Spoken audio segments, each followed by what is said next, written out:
Hunger is a global crisis gripping millions, threatening lives and futures. Today, we explore solutions and India's growing role in this fight. Joining me is Skau, Deputy Executive Director and Chief Operating Officer of the United Nations World Food Programme. Mr. Skau, welcome back to India. Thank you for joining us. Thank you. India has transformed from a food-scarce nation to a global supplier of food aid.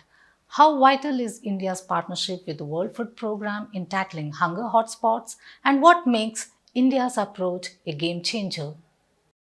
Well, the partnership is already important, but we're looking to broaden and deepen that partnership. One, of course, India has itself an important story to tell, having been a country where we assisted and is now a net exporter of food with a food surplus. So there are impressive progress, and there is also excellent initiatives that we want to draw from India to also bring to the world in dealing with the world global food crisis. Globally, India's grain ATM and rice fortification initiatives are being adopted by the World Food Programme worldwide. Can you share success stories of these initiatives in action and how they are reshaping hunger relief efforts?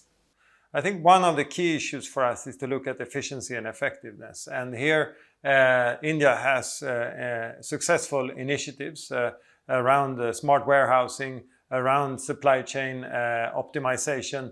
And we are now bringing those to the world, to crises like Ethiopia, to Sudan, so that we can make our operations even more efficient.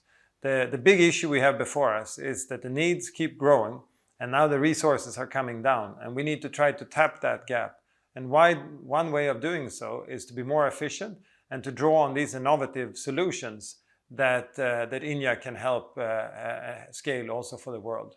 This isn't your first visit to India. You were here in 2024 and earlier this year. What brings you back now? And how is India key to achieving the United Nations Zero Hunger goal by 2030? Well, we want to deepen and expand the partnership with India.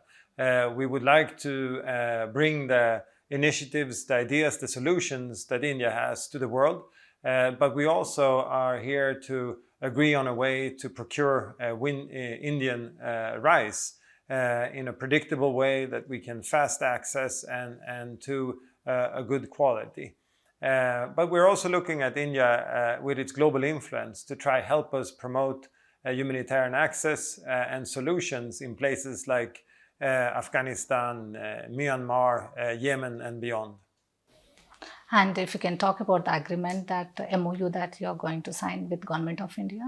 So we're going to sign an agreement where we would allow for more predictable prices in our procurements of fortified rice that brings quality, but also predictability and speed. Often when there are crises, including natural disasters, we quickly need big volumes.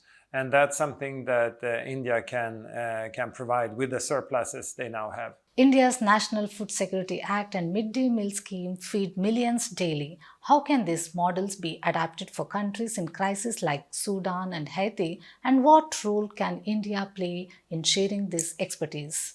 Well, that's what I'm here also to discuss with the government of India. What we would be keen to do is to set up what we call a center of excellence, where we draw on the domestic, the national experiences, success stories of India, and we can then make them available to the rest of the world as an inspiration and lessons learned that can be drawn and where solutions then can be found elsewhere. We have a network of some 100 country offices, and that's what we offer in terms of them bringing the solutions of India to the rest of the world.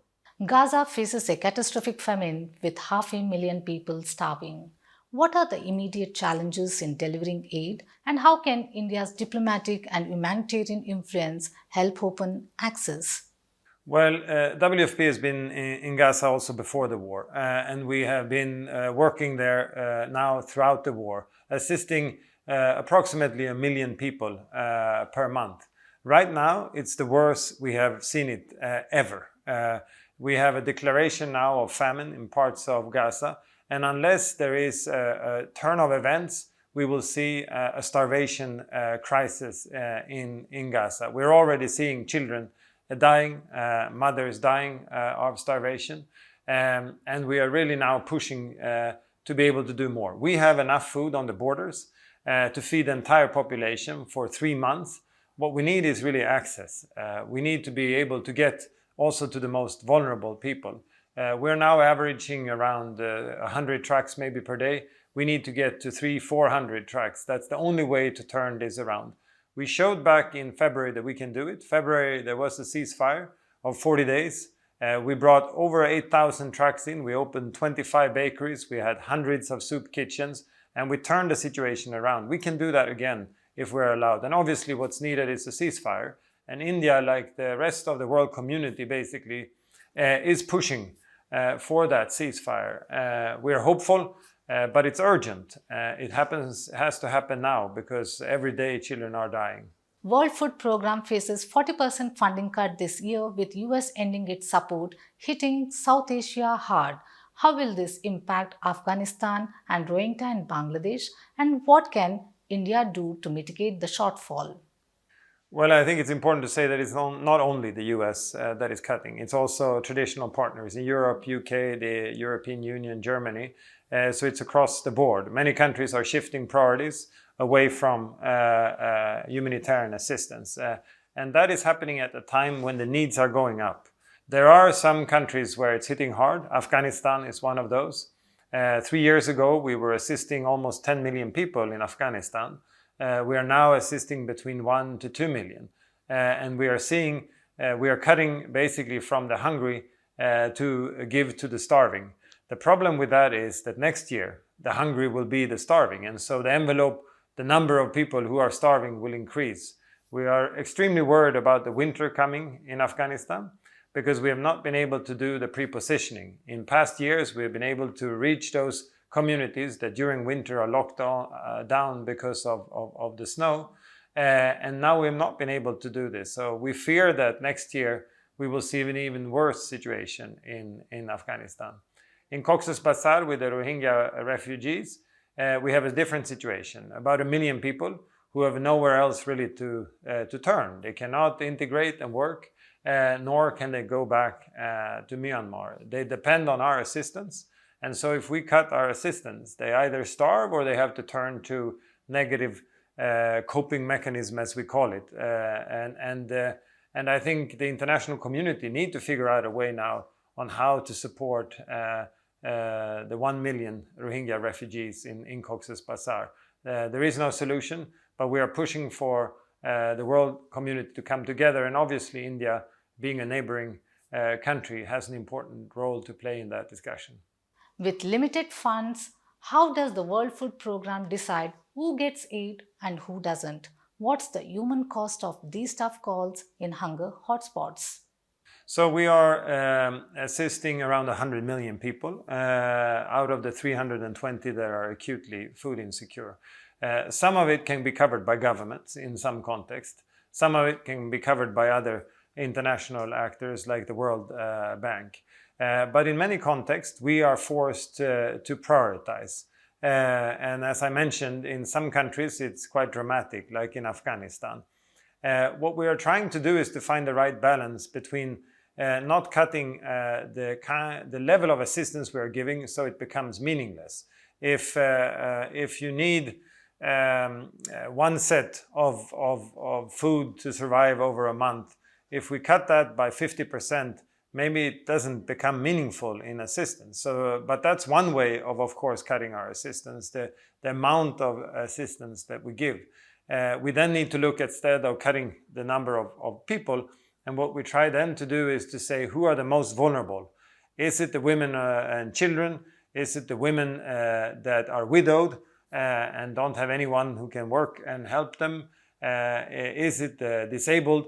So within a community, instead of giving the entire vulnerable community assistance, can we target the most vulnerable? Those are the kinds of discussions that we're having, but it's very difficult and painful. And obviously there are going to be large numbers of people who fall between the cracks and who are going to go home hungry. And unfortunately, we're going to see death also as a result of these cuts. Climate shocks, conflicts, and economic crises are driving hunger. How critical is cooperation with emerging powers like India in building food security for vulnerable nations? It's critical. For one, because of Western OECD countries pulling back on the funding. But I think also importantly because of the solutions that India have found for itself to deal with its food security.